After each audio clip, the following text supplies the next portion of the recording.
Relações com Consumidores da Anatel, Elise Peixoto.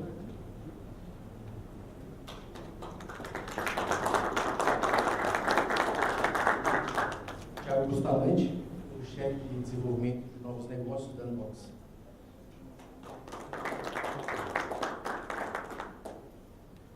Fazendo uma breve introdução aqui do nosso workshop,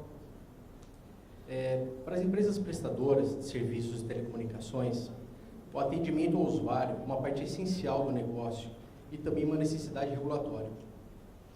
Nesse contexto, a gente tem que ter uma questão que se põe em reflexão.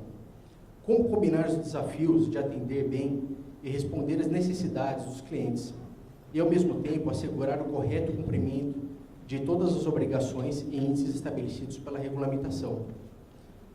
Pelo menos 3 questões-chave a gente pode colocar em perspectiva para fomentar o debate, sem pretender esgotar a questão. A Anatel tem se mostrado cada vez mais preocupada em assegurar que os consumidores estejam atendidos em seus direitos. Tanto é que, podemos dizer assim, na nova configuração da agência, que aconteceu no ano passado, foi criada uma superintendência exclusivamente para lidar com os consumidores, e agora com a recente edição do Regulamento Geral dos Direitos dos Consumidores de Serviços de Telecomunicações. Uma outra questão. Para as empresas, há um desafio adicional de ajustar sistemas e centrais de atendimento a novas necessidades do mercado. E, por fim, a oferta de múltiplos serviços e a análise dos dados abrem novas possibilidades comerciais. Nesse sentido, então, vamos começar aqui com uma visão do regulador sobre a questão aqui colocada para debate, e depois a visão aqui que a Unbox vai trazer para a gente, e depois vou abrir para debate aqui com vocês. Aqui, Elise Peixoto. Obrigada, Leonardo e ao City Tele Brasil pela oportunidade de debater mais um ano, né, os desafios de relações com consumidores no setor de telecomunicações. Eu peço desculpas, eu não preparei uma apresentação, mas trouxe algumas anotações, provocações para a gente conversar, e depois eu fico à disposição para debatermos melhor. Então, eu já começo indo direto ao ponto da pergunta feita no workshop, né? Como combinar os desafios de atender bem e responder às necessidades dos clientes e, ao mesmo tempo, assegurar o correto cumprimento de todas as obrigações e índices estabelecidos pela regulamentação. Do nosso ponto de vista, a resposta é muito clara. Atender bem e responder às necessidades dos clientes é também atender a regulamentação da agência. As obrigações estabelecidas pela Anatel visam a adequada prestação do serviço, aumento da qualidade do serviço de telecomunicações aos consumidores, e, na nossa visão, então, tudo isso é parte de uma coisa só. Atender bem aos consumidores é atender a regulamentação que a agência estabelece e tem buscado avançar, principalmente em relações de consumo. Voltando um pouco no tempo, né, acho que desde que nós chegamos, nós passamos pela reestruturação da agência, e um pouco antes da reestruturação, ao longo da consulta pública e do debate do Regulamento Geral de Direitos dos Consumidores, a Anatel esteve dialogando com as empresas do setor, com os órgãos e entidades envolvidos em proteção do consumidor e com a sociedade de maneira geral, e o regulamento foi todo baseado nessas consultas e também nos diagnósticos que tínhamos do que eram os desafios e os principais problemas enfrentados pelo consumidor. Nós não fizemos o regulamento baseando no que a gente achava que seria melhor para o consumidor, e sim nos dados e estatísticas que demonstravam quais eram os maiores problemas por ele enfrentados. Nós fomos atrás do que mais gerava reclamações na Anatel também. Utilizamos os dados fornecidos pela Secretaria do Consumidor no Ministério da Justiça e fomos nos pontos, enfim, que comprovadamente mais representavam o que a gente chama de ofensores às relações de consumo. E quais são esses pontos, né? Eu tenho insistido nisso em todo o espaço que tenho. Quais são os pontos principais que nos levaram à construção do RGC e depois da consulta pública a sua versão final com amplo debate social. São consumidores que tentam cancelar um serviço e não conseguem cancelar. Eles tentam com o call center, a ligação cai, eles são reiteradamente transferidos. A questão concreta é que eles passam por diversos atendentes, ou passavam por diversos atendentes, e não conseguiam cancelar seu serviço de telecomunicações. Consumidores enfrentando queda de chamada ao tratar de um problema no call center. E se as quedas são algo que é parte da engenharia de rede, o retornar a partir do zero não deveria ser parte. Então, o consumidor tinha sua chamada, tinha uma queda de chamada na ligação para o call center, precisava retomar do zero todo o atendimento, todo o relato do seu problema junto à operadora. Consumidores que recebiam faturas e não conseguiam entender o que estava sendo cobrado na fatura. E por muitas vezes a operadora tem razão de cobrar aquilo, mas não consegue corretamente explicar para o consumidor essa cobrança. Fica o consumidor questionando uma fatura e a operadora insistindo que está correta, e estando muitas vezes correta, mas não atendendo adequadamente o consumidor para explicar essa divergência de interpretações em valores. Esses, dentre outros tantos motivos, geraram o RGC no formato final dado à Anatel e já em implantação, as primeiras regras já valendo desde 8 de julho. Né?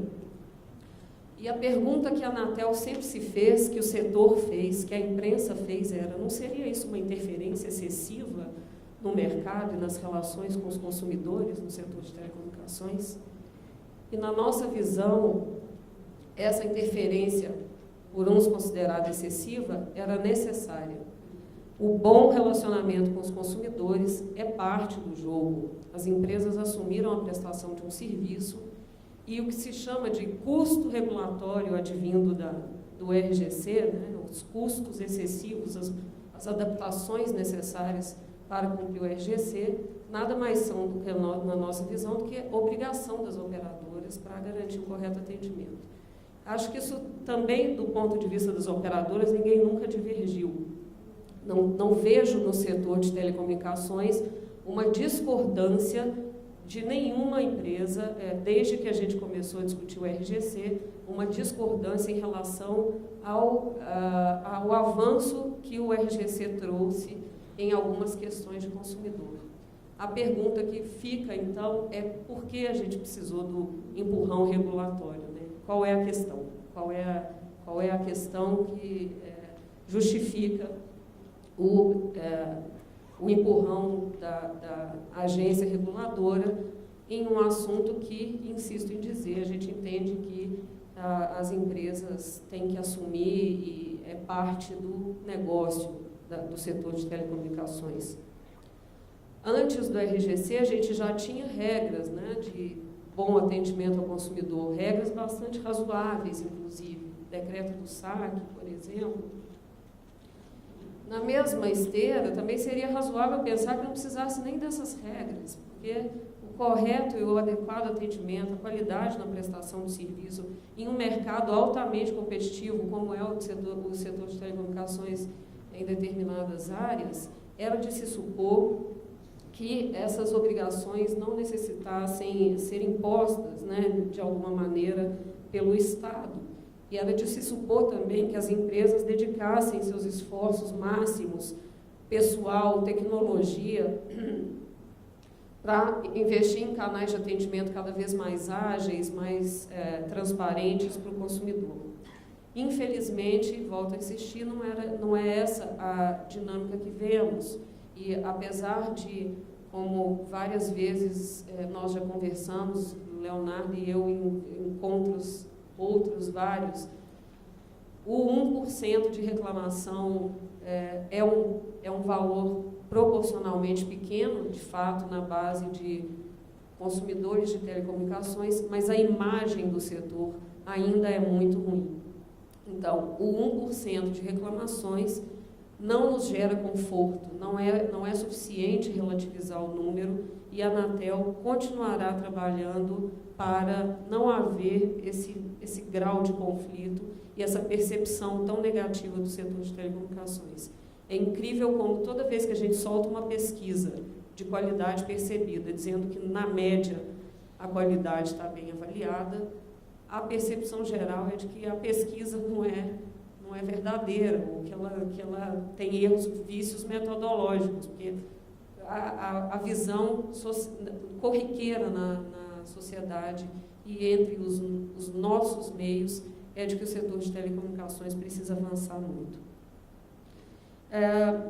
Então, eu entro num outro ponto que eu acho que é uma agenda que, já fazendo um devido recorte, não vejo nenhuma atuação da agência proativa e regulatória nesse sentido, só para já deixar claro, mas tem um outro recorte que nós precisamos dialogar e que eu tenho recorrentemente provocado as operadoras, que é o recorte da indução de expectativa no consumidor.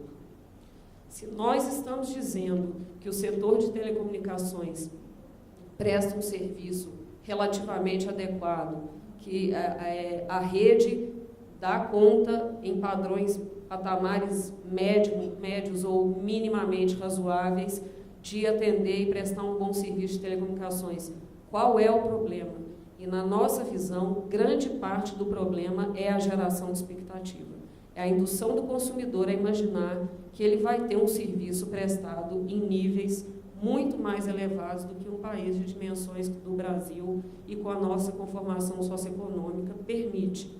Então, é preciso que as empresas passem a investir parte dos seus esforços numa política e num compromisso com a transparência e a correta informação ao consumidor. Isso é algo que o RGC tenta avançar. No RGC há medidas claras para melhoria da forma como se oferta e para aumento da transparência naquilo que se oferta. Há mecanismo de comparabilidade, não mecanismo, mas as informações para o desenvolvimento de mecanismos de comparabilidade entre as ofertas. Mas, na nossa visão, se o setor de telecomunicações não der um passo além nas suas políticas de comunicação com o consumidor, nós podemos ter o melhor call center, o melhor procedimento de atendimento, de autoatendimento pela internet, e continuaremos vendo o setor passando por esse vilão nas relações de consumo, como é o que a gente acompanha.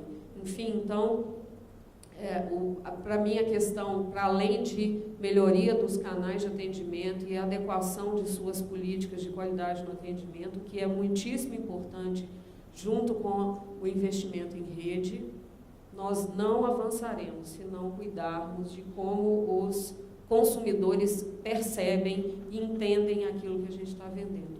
Poderia citar N exemplos aqui, e é curioso notar que o próprio setor tem litígios grandes entre empresas. Se a gente for olhar no CONAR, há grandes litígios entre empresas, uma alegando que a propaganda do outro induz a erro, induz a engano. Então, não sou eu que estou dizendo, o próprio setor está aí questionando as propagandas e as ofertas como elas são feitas. E o curioso é notar, então, que o avanço que a gente poderia dar não necessariamente virá da via regulatória, né? Não necessariamente virá de um novo regulamento, mas tem que vir de uma mudança de postura das operadoras. Eu acredito que essa mudança de postura já vem acontecendo. Nós estamos num movimento de discussão intensa do RGC com as operadoras e, como eu disse, na nossa visão, o que tem acontecido no grupo de implementação é sim uma quebra de resistências de parte a parte. A gente tem conseguido avançar no diálogo e, da parte da Anatel, entender quais são as questões operacionais que estão por detrás afligindo e afetando o consumidor, e as operadoras entendendo qual é a lógica daquilo que o órgão regulador aprovou no regulamento no RGC e que vai guiar daqui para frente. Acho um movimento sem volta esse caminho de proteção do consumidor e essa mudança de cultura pelas operadoras. Não é possível o setor continuar nesse crescente de tensão, que não de reclamações, porque essas crescem mesmo à medida em que a planta cresce, mas o crescente de tensão e de má imagem que o setor tem em relações de consumo. Era esse o meu recado, eu fico à disposição e agradeço mais uma vez a oportunidade, Léo.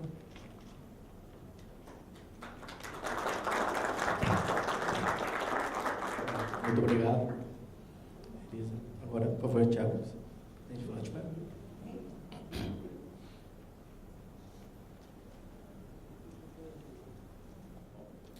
Boa tarde a todos. Vou falar um pouco sobre o que a indústria tem trazido para o mercado para melhorar essa imagem que a Elisa colocou, né, que tem sido ruim, esse crescente de tensão que ela mencionou também, como que as prestadoras podem se municiar, né, se aparelhar para que a experiência do usuário, a experiência do cliente, seja uma experiência boa, né? Então, eu queria iniciar aqui a apresentação com um slide mostrando essa imagem do setor, né, e confirmando realmente o que a Elisa apresentou, né? A imagem do setor comparado com outras indústrias, né, com outros setores, através de um indicador que a gente conhece como Net Promoter Score, ele varia, né, de acordo com a linha de negócio, se é uma operadora de cabo, se é uma operadora móvel, se é uma operadora fixa, mas varia ali entre 19% e 26%, enquanto que outros setores têm o Net Promoter Score acima desse patamar, né? Eu vou até mostrar para vocês depois o NPS das operadoras comparado com o NPS da Apple, né? Para quem não sabe, hoje, nesse exato momento, a Apple está divulgando, né, um evento tão esperado no ano, os eventos maiores, de maior experiência, né? Quem não se sente bem numa loja da Apple? Então, a Apple trata muito bem essa questão de experiência do cliente. Então, em Cupertino, hoje, a Apple está fazendo o lançamento do iPhone, do novo iPhone, e eu vou mostrar para vocês a comparação desse NPS das prestadoras de telecomunicações com a Apple, tá? Só aguardar mais um pouco que a gente chega lá. Se a gente for olhar também o NPS nas regiões, né, nas regiões também entre as linhas de negócio, a gente percebe que a região da América Latina tem um NPS um pouco abaixo em relação às outras regiões, né? E entre as linhas de negócio, as operadoras móveis se destacando no NPS, mas ainda assim um valor muito baixo, certo? Bom, a pergunta que se faz é como os clientes se sentem com essa experiência, né? E aí, pegando um gancho do que a Elisa falou, é muito ruim hoje para o cliente chamar no call center, né? Por uma série de motivos. Primeiro são as filas de atendimento, né, que são infindáveis. Você ouve aquela musiquinha e às vezes a chamada cai, você não é atendido. Aí ela mencionou também a questão do começar do zero o atendimento, né? Você iniciou o atendimento, caiu a chamada e você tem que explicar de novo para que você está ligando. Isso é terrível, né? E isso reflete naquele indicador do NPS, tá certo? Então, os clientes preferem não chamar o call center. O segundo ponto é a questão do cliente esperar da operadora que ela própria resolva o problema, né? Que não precise do cliente chamar para que ele vá atrás dessa resolução, mas que ela própria se antecipe aos problemas e resolva isso. E o último ponto, não menos importante, também não é o último, mas pelo menos o que eu coloquei aqui no slide, por que a operadora não pode corrigir, né?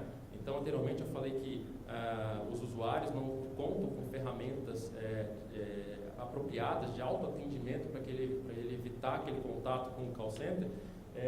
No último ponto eu falo que a operadora tem mecanismos hoje, a indústria tem trazido para o mercado soluções para que ela consiga corrigir os problemas antes que o cliente tenha a percepção que houve algum tipo de problema, tá? Bom, cheguei no slide que eu falei para vocês, onde a gente compara o NPS das operadoras, né, variando lá entre 19%, né, 16%, 26% de acordo com linhas de negócio, e aí está aí o da Apple, né, 76%. Então, quem não se sente bem entrando numa loja da Apple? Tudo se resolve. Você chega, você é bem atendido, você não tem fila, A pessoa que está ali é uma pessoa que está feliz por estar ali, né? Ela quer atender bem o cliente e ela tem todas as ferramentas na mão para o cliente sair dali com o problema resolvido, né? Então, é isso que a gente quer, essa experiência que a gente tem hoje numa Apple ou numa Amazon, aqui o NPS da Amazon, desculpa, o NPS da Apple 71, da Amazon 76. Mas, enfim, a gente quer trazer essa experiência hoje, né, que ela é satisfatória e diminuir esse gap com as prestadoras de telecomunicações, tá? E hoje em dia isso é possível. Bom, por que isso acontece, tá certo? Por que esse NPS ele é muito baixo? Por que hoje o atendimento deixa a desejar? Um ponto que eu citei aí é a falta de previsibilidade, né, dos problemas em tempo de atendimento. Então, quando o cliente liga para resolver algum tipo de problema, aquele atendente não sabe por que você está ligando, né? Então, ele demora um tempo razoável para interpretar, entender por que você está chamando, né? Enquanto que as soluções que o mercado já disponibiliza conseguem concluir ou conseguem predizer o motivo daquela chamada, tá certo? Então, o outro ponto é a questão da personalização. A personalização que hoje é feita no nível do segmento. Então, você segmenta a tua base, né, e consegue dar um atendimento, mas no nível macro. Só que cada cliente, por mais que ele seja de um determinado segmento, ele é único, né? Ele tem suas características individuais. Então, a gente tem que falar uma microsegmentação, tem que ser uma segmentação no nível do indivíduo, né? Cada cliente tem as suas necessidades, tem o seu canal que ele quer ser atendido, ele não quer ser perturbado pelo call center, ele não quer receber SMS, então cada cliente reage de um jeito, tem um comportamento diferente, tá? E por último, a questão das notificações, né? Então, 75% das notificações, desculpa a palavra, mas são jogadas no lixo, né? Ou seja, você recebe mensagens e você ignora aquilo, né? Que não são eficazes, né? Não tem nada a ver com o contexto do cliente. Então, entender o contexto do cliente é super importante para que você tenha uma eficiência maior na comunicação que você tem com ele, tá? Eu não tenho escolha a não ser chamar, né? Então, esse é um cliente que não vai ter ferramentas e ele vai ter que entrar em fila, vai ter que queda de chamada, enfim, ele espera que isso melhore, certo? Bom, qual que é a visão da Amdocs para que a gente consiga melhorar esse NPS, para que a gente consiga diminuir esse gap? A visão no primeiro momento, conhecer esse cliente. Quem é esse cliente? E aí, bom, é muito fácil hoje conhecer esse cliente, né? Você tem fontes de informações infindáveis, né? Então, tem os sistemas de suporte ao negócio, tem a rede fornecendo eventos daquele cliente, você tem queda de chamada, você tem interrupção de rede, você tem queda de sinal. Então, conhecer esse cliente hoje é muito fácil e existem tecnologias para isso. Segundo ponto seria antecipar essas necessidades. Então, com ferramentas analíticas, né? A gente está se falando agora de Big Data. Então, Big Data não é simplesmente armazenar informação. Big Data é muito mais que isso. Big Data é receber o dado, formatar o dado, enriquecer aquele dado e disponibilizar para as aplicações. Então, não é somente armazenar. Big Data não é só armazenar. É você processar, ter inteligência sobre aquele dado que você está recebendo de diversas fontes. E é exatamente aí nesse ponto onde você precisa se antecipar, você consegue se antecipar às necessidades do cliente. E por final, né, o terceiro ponto, falando rapidamente em alto nível, seria a questão da interação, né? Uma vez que você entendeu o problema do cliente, interagir com ele e abordar ele de uma forma proativa. Tá? Como que a gente sai dessa visão e implementa isso em soluções, né? Saindo dessa visão e implementando isso numa solução para disponibilizar para as prestadoras. Então, o primeiro momento é onde a gente consegue monitorar, né, extrair dos elementos de rede, extrair das redes sociais, extrair do sistema de suporte ao negócio, enfim, uma série de informações que estão aí disponíveis. Você faz essa coleta, né, de informações do cliente, aí você minera esses dados, né, você processa esses dados utilizando tecnologias preditivas, né, algoritmos aí para fazer predição de potenciais problemas do cliente e, por final, você age. O que é agir? Agir, primeiro ponto, é resolver o problema, sem que o cliente nem sequer perceba que houve um problema. Então, esse é o melhor dos mundos. Mas isso pode acontecer de não ser resolvido. E aí você entra em contato com o cliente, notifica o cliente. E aí, se o cliente realmente chamar o call center, que é a última opção que ele quer hoje, é você munir aquele atendente de informações para que ele reduza aquele tempo de atendimento. Né? Um tempo de atendimento hoje que é muito longo, você fazer essa redução desse tempo. Né? Então, a interpretação, que demora cerca de 2 minutos para entender o que você chama, se você conseguir encurtar isso, já melhora essa percepção do cliente e, consequentemente, a experiência. Tá? Eu vou dar um caso de uso, né? Como que a gente consegue implementar, um exemplo de como a gente tem como conseguir implementar essa solução na prática. Imagine um cliente que é um cliente quad play, e a gente tem visto no mercado essa consolidação de operações, as operadoras agora unificando as marcas, então vai ser possível já é possível você montar pacotes quad play, né? Seria o triple play mais a mobilidade, formando um quad play. Então, um cliente que é quad play, ele está com um outage na sua casa. Então, ele não tem sinal, não tem internet, não tem conectividade. Né? O que poderia se fazer? Poderia-se visualizar que existe aquele problema. Né? Então, roda-se um diagnóstico de causa raiz para ver que aquele cliente está com problema de sinal. E aí você vê também o histórico do comportamento daquele cliente e fala, olha, esse é um cliente que ele é sensível à queda de sinal, ele vai chamar. Então, aqui, o cliente vai ligar para reclamar. Né? Então, o que a gente pode fazer? Nesse momento, enquanto ele estiver a queda de sinal, você pode notificar o cliente e falar, olha, você é um cliente quad play, você tem o 3G ou 4G, você tem um smartphone, usa o teu smartphone como um roteador. Né? Hoje, você tem um smartphone que possibilita você criar um hotspot para que você consiga navegar. E aí você envia até um passo a passo para ele de como ele habilitar esse smartphone para usar a rede de dados móvel enquanto ele estiver com outage na rede fixa. Né? Isso é possível. Né? Você, sendo um cliente de quad play, você pode fazer perfeitamente uma solução desse tipo. Né? Imagina a felicidade do cliente em saber que ele tem conectividade mesmo tendo ausência de sinal na rede fixa. Isso melhora significativamente a experiência dele. Eu trouxe aqui um exemplo também de uma operadora norte-americana que a gente implementou essa solução. Né?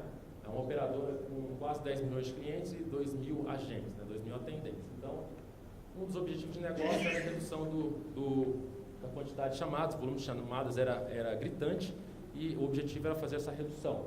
A gente implementou, a Amdocs implementou essa solução com uma biblioteca financeira. O que significa essa biblioteca financeira? Significa que a solução vai tratar casos de fatura, né? Porque pode ter casos de rede, pode ter casos de dispositivo, problemas dos dispositivos, mas ela focou simplesmente em tratar problemas de fatura, tá?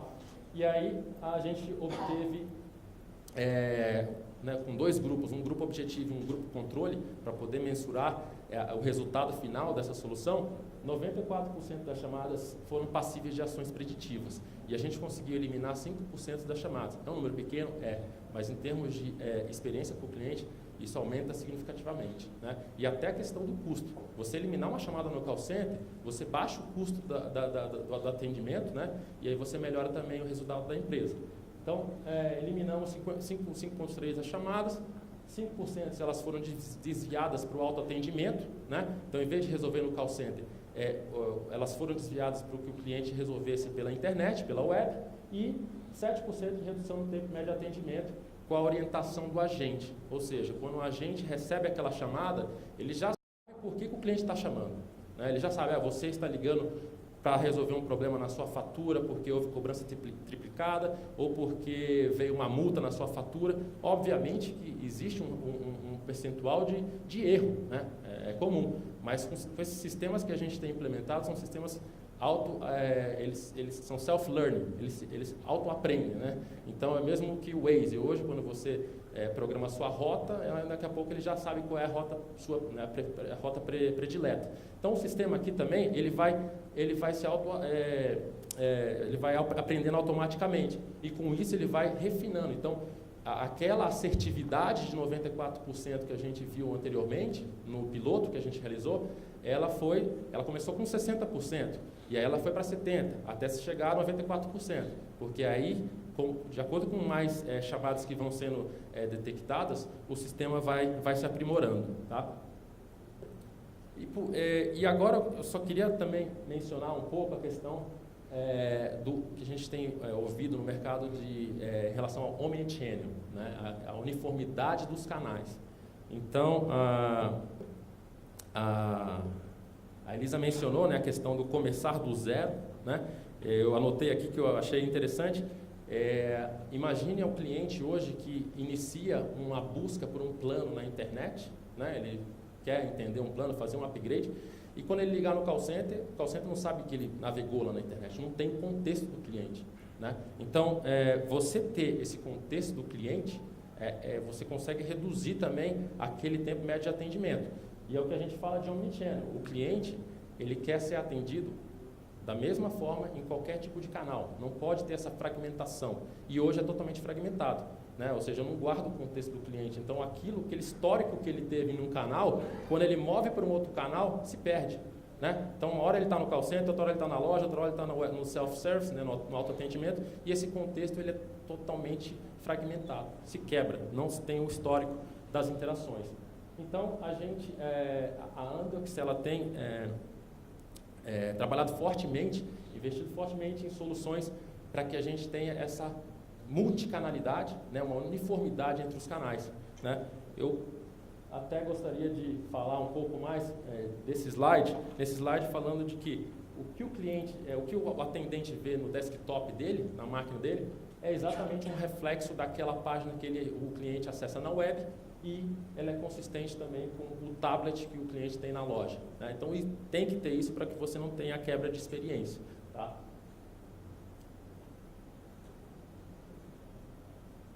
Meu último slide, só mencionando também a questão da interação, que ela precisa ser simples. E simples, começando pelo social.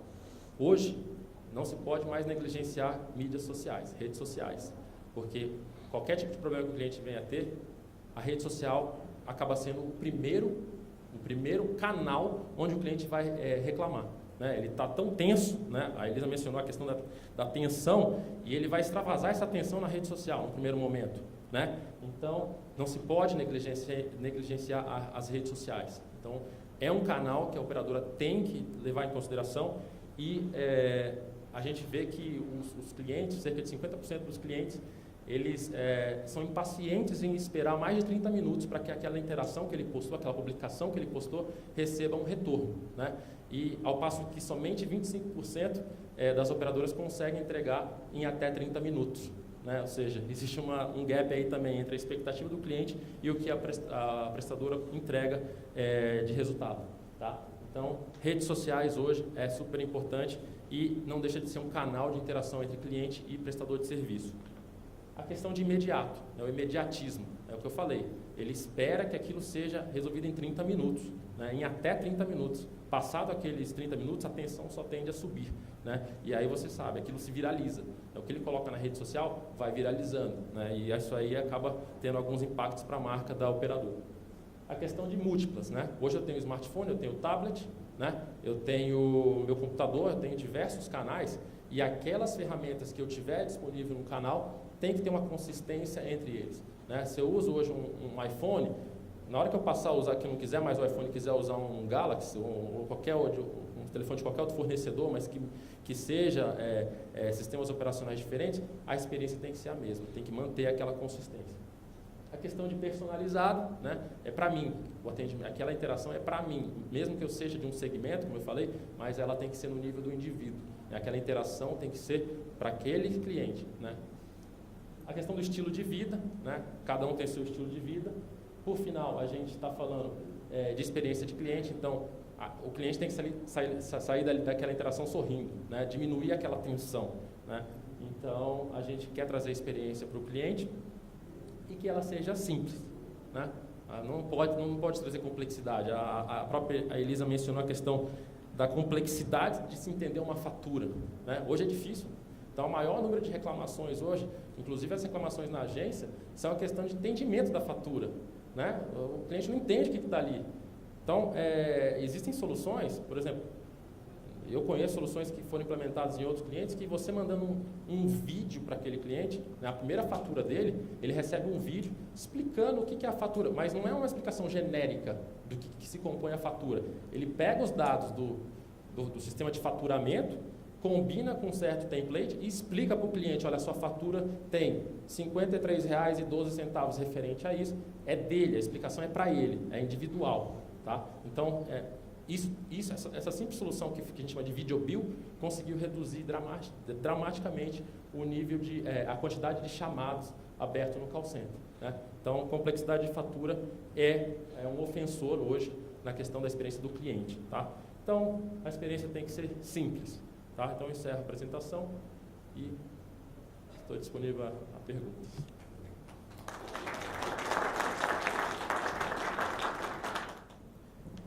Bem, parabéns aí, primeiro, pela apresentação, excelente. Agora, abrir para perguntas. Tem alguma primeira pergunta aí da plateia? Aqui, por favor.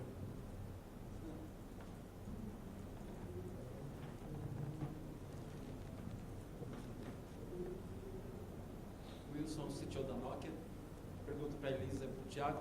A experiência é uma coisa muito pessoal, né? E no Brasil, especialmente, muita gente tem a primeira experiência de banda larga com a rede móvel, né? Então, minha pergunta vai no sentido de como a gente pode avaliar essa primeira experiência das pessoas com a rede móvel e, principalmente, que muitas vezes as operadoras são culpadas por uma coisa que não é culpa das operadoras, que isso é conteúdo que vem da rede móvel.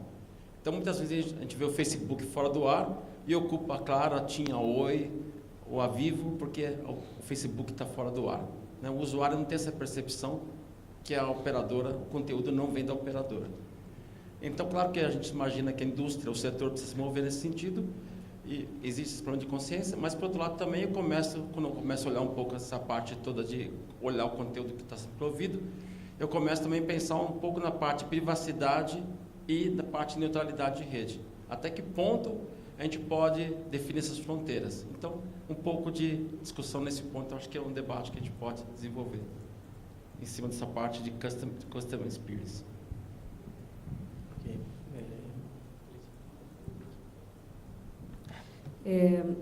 Sobre a primeira parte, que não necessariamente é culpa da operadora, eu insisto no meu ponto. A operadora deve deixar isso claro ao usuário quando ela vende o serviço e, por vezes, renovar essas informações ao usuário. Então, se o usuário souber pela operadora, quando ele vai contratar um serviço, que o serviço é sujeito a tais e quais falhas e que há um provedor de conteúdo que não é parte do negócio da operadora e que também está sujeito a tais e quais falhas, eu creio que a gente veria uma redução de conflitos e de questionamentos do usuário. Como disse o Thiago, e concordo plenamente com ele, existe uma ansiedade hoje em dia do consumidor, né? Assim, ele quer e quer agora, ele não sabe esperar meia hora. Para dar um exemplo que aconteceu há poucos meses, o WhatsApp no Brasil ficou sem conexão por algumas horas. Eu não estou certa se chegou a uma hora, mas por algum período. Isso enlouquece as pessoas. E as operadoras, na nossa visão, na visão da Anatel, têm, tanto ou mais que a Anatel, um papel de educação para o consumo que não é desenvolvido. As operadoras não estão aí para instruir o consumidor. E falando dos consumidores brasileiros, você estava dizendo da experiência, a primeira experiência é ser móvel. Isso me fez lembrar de uma outra questão. São as dificuldades e as diferenças de idade, né? Assim, de proximidade com a tecnologia, de formação educacional, e a gente está tratando de um público que, então, passa desde um idoso até o nativo digital, que está acostumado com o controle remoto único, o que até isso é problema no setor de telecomunicações, né? O controle remoto único gera reclamação na Anatel, isso é incrível, mas essa é a realidade dos consumidores e da nossa diversidade de públicos em telecomunicações. Na minha visão, as empresas ainda não se prepararam para fazer esse diálogo com os diferentes públicos. Privacidade de dados e neutralidade de rede, o debate do momento, né? Então, não vou nem ousar entrar nessa seara que está começando a ser debatida. O Marco Civil trouxe aí uma obrigação de regulamentação que nós esperamos ver nos próximos meses o debate se aprofundando do ponto de vista do consumidor. O que o consumidor quer? O consumidor quer proteção dos seus dados. Ou, ao entregar o dado, ele quer estar ciente de para que está fazendo. Então, volto de novo na questão da transparência. Se o consumidor vai ter benefício por usar uma rede social gratuita ou por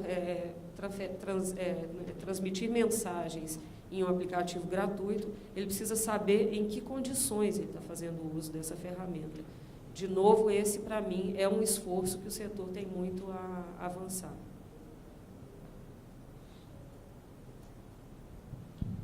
Bom, só queria também pegar o gancho a questão da neutralidade, onde você vai ter que dar um tratamento isonômico, né, independente de conteúdo. Né? Então, hoje você não pode mais fazer a distinção, né, uma vez que a rede é neutra, você não vai poder distinguir se ele está acessando um aplicativo de voz sobre IP, como o Skype, ou se ele está acessando rede social. Então, são serviços completamente com características diferentes. Um é de tempo real, o outro não é de tempo real. Então, se você for dar um tratamento isonômico, né, para essas aplicações, a tendência é que o cliente que está utilizando um serviço de voz, ele vai deixar de ter, ele vai passar a competir, né, aquele serviço vai passar a competir com outras aplicações. Então, a experiência dele pode ser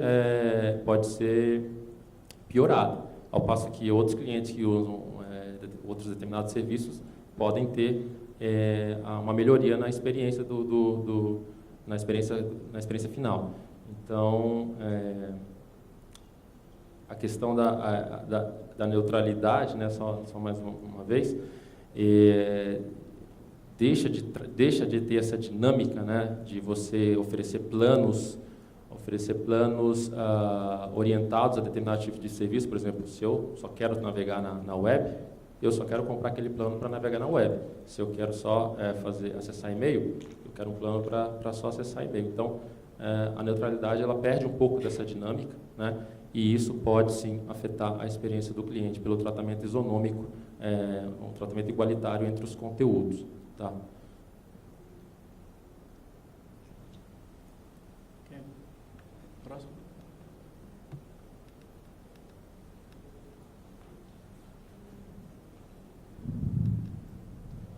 Boa tarde.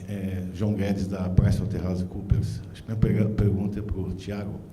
Tiago, acho que dentro da sua apresentação, e nós como usuários do serviço de telecomunicações sabemos as dificuldades que temos quando necessitamos alguma informação com as empresas de call center para ter informação. Nesse teu levantamento, você entende que o problema é das empresas que atendem o call center ou que as operadoras não têm a informação em sua rede? Onde está o problema? Só para entender, você está se referenciando àqueles indicadores do NPS, do Net Promoter Score? Exato. Tá. Bom, isso aí é um indicador muito simples, né? A metodologia dele é simplista. Então, basicamente, o que se faz é questionar o cliente se ele indicaria aquela marca, ou aquela empresa, aquela operadora para alguma outra pessoa, né? Então, o indicador ele não representa, né, a dificuldade de disponibilizar dados do cliente. Ele simplesmente mostra qual é a predisposição que o cliente tem em promover aquela marca, né? Então, se eu estou feliz com a minha operadora, eu recomendo ela ou não, né? Então, ele não entra na questão das dificuldades, né, de ter o acesso aos dados, né? Então,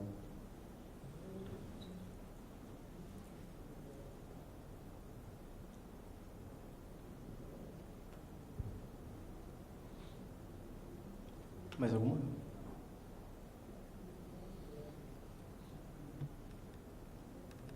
Ali.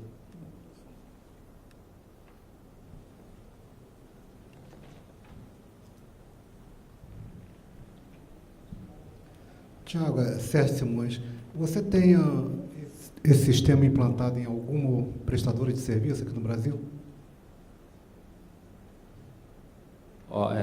Infelizmente ainda não.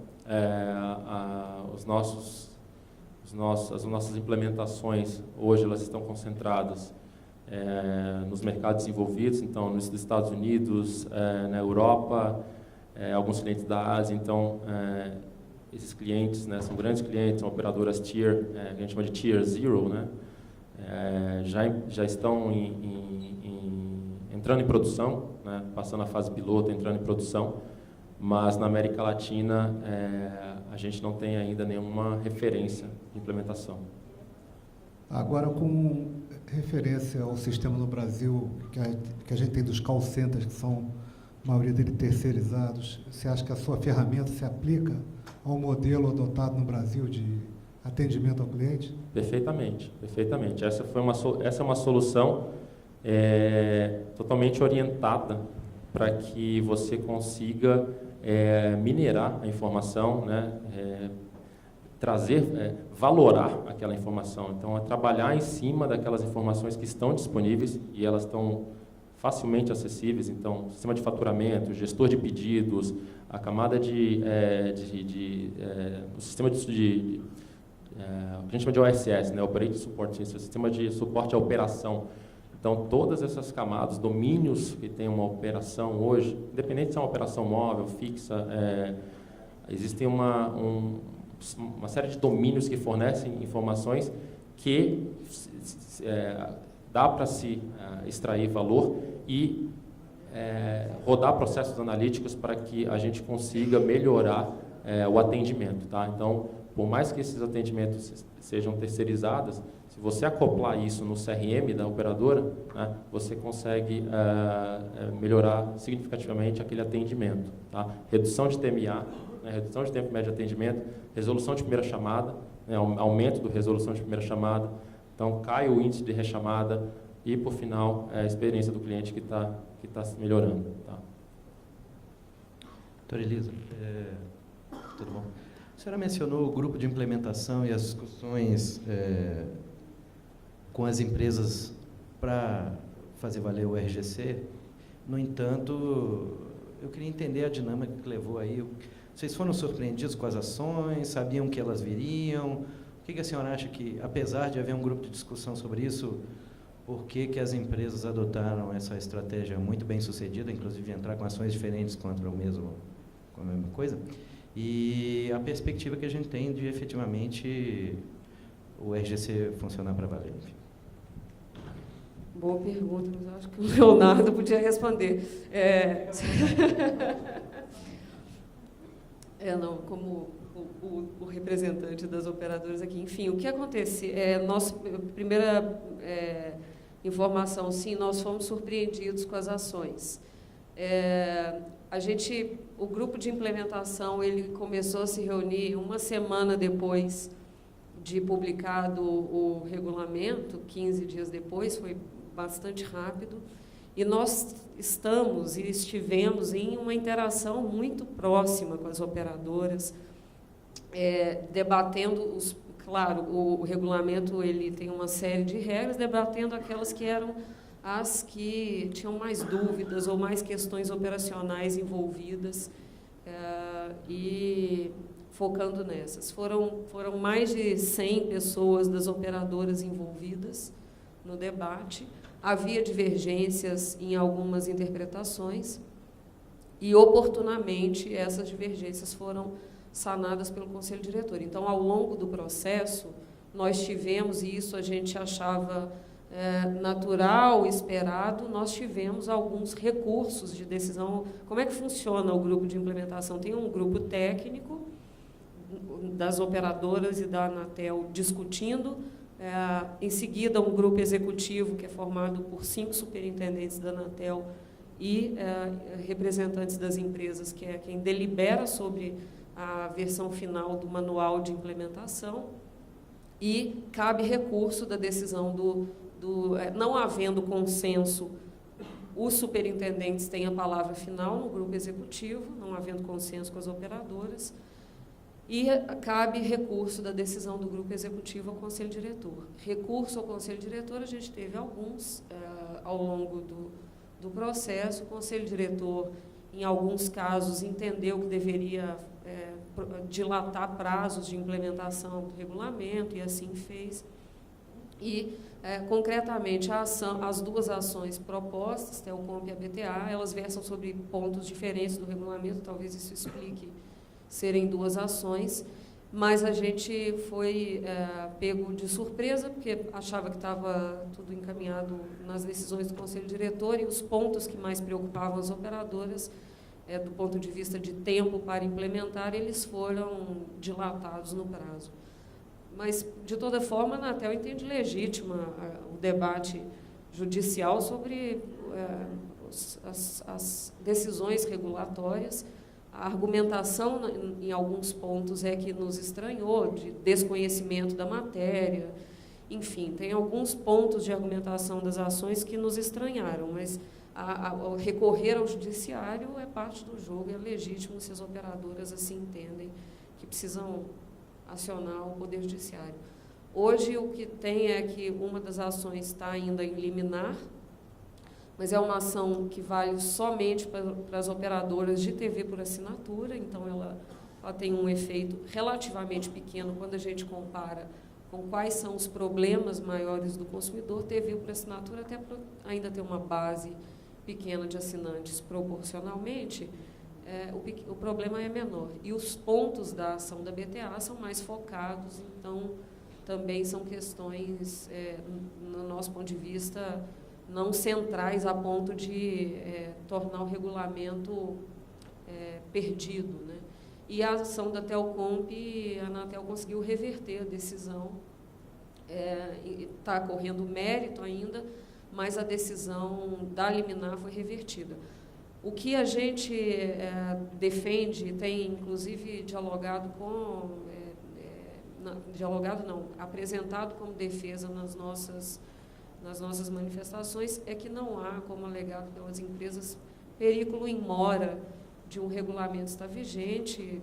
Ao longo do processo, se elas caso forem sancionadas por alguma regra do regulamento, tem todo um processo e um rito ainda a ser seguido, então não justifica mesmo suspender e eliminar o regulamento, porque para as operadoras não há perigo. E o que mais nos estranha é que todos os pontos que foram questionados, quer dizer, não na da BTA, mas a da Telcomp, acho que quase todos os pontos já estavam implementados.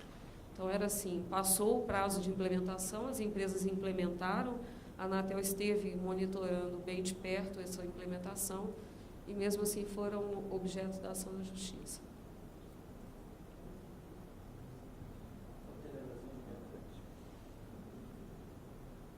Bem, na verdade, a ação, como ela mesma falou, foi pela Telcomp e pela BTA. Pelo Sinditele Brasil, o que eu posso dizer é que o processo tem sido discutido de forma extremamente transparente e colaborativa. Isso, em nenhum momento, acho que teve alguma omissão do regulador na discussão do processo. Isso, fomos ouvidos, discordâncias, existem, isso não há que se negar, sobretudo em relação a prazos para a implementação, porque tem diversas adequações de ordem sistêmica que demandam muito tempo e também esforço de pessoal e também de investimento. Isso, então, a gente acredita que merece mais atenção do regulador, mas existe o foro adequado para se discutir isso aí, justamente porque tem questões de ordem técnica, mas o processo de debate continua e o grupo está ativo também. Daphne, Sinditele Brasil, minha pergunta é para o Tiago. Tiago, você comentou que vocês já implementaram em diversas empresas no exterior, mas vocês ainda não têm essa solução na América Latina. Nessas empresas no exterior, onde vocês implementaram esse tipo de solução, quais foram os principais desafios que vocês enfrentaram nesse primeiro momento de implementação, considerando que, se algum dia for implementado algo semelhante no país, a gente estaria num startup? Bom, um dos grandes desafios de implementar essa solução, e foi o que a gente experimentou nessas implementações, o primeiro ponto é entender quais são os casos de uso que o operador quer atacar. Então, se ele quer resolver problemas de faturamento, se ele quer resolver problemas de rede, se ele quer resolver problemas nos dispositivos. Então, primeiro é entender quais são os casos de uso que ele quer atacar, né? Então, as implementações, elas não são implementações de prateleira, né? Então, elas são muito customizadas, né? Porque cada operador tem um problema e ele quer atacar aquele grande problema que acaba onerando, né, o atendimento. Então, o primeiro ponto é definir quais são os casos de uso. O outro desafio é de onde buscar as informações, né? Você tem hoje o CRM, você tem um sistema de faturamento, você tem os elementos de rede, você tem o sistema de suporte à operação, você tem gestor de pedidos, você tem uma série de fontes de informação e você precisa saber de onde retirá-las, né? Da onde que essas informações vão sair. Então, se é para atacar problemas de fatura, de cobrança, a grande parte das informações deve vir do CRM e do sistema de faturamento, né?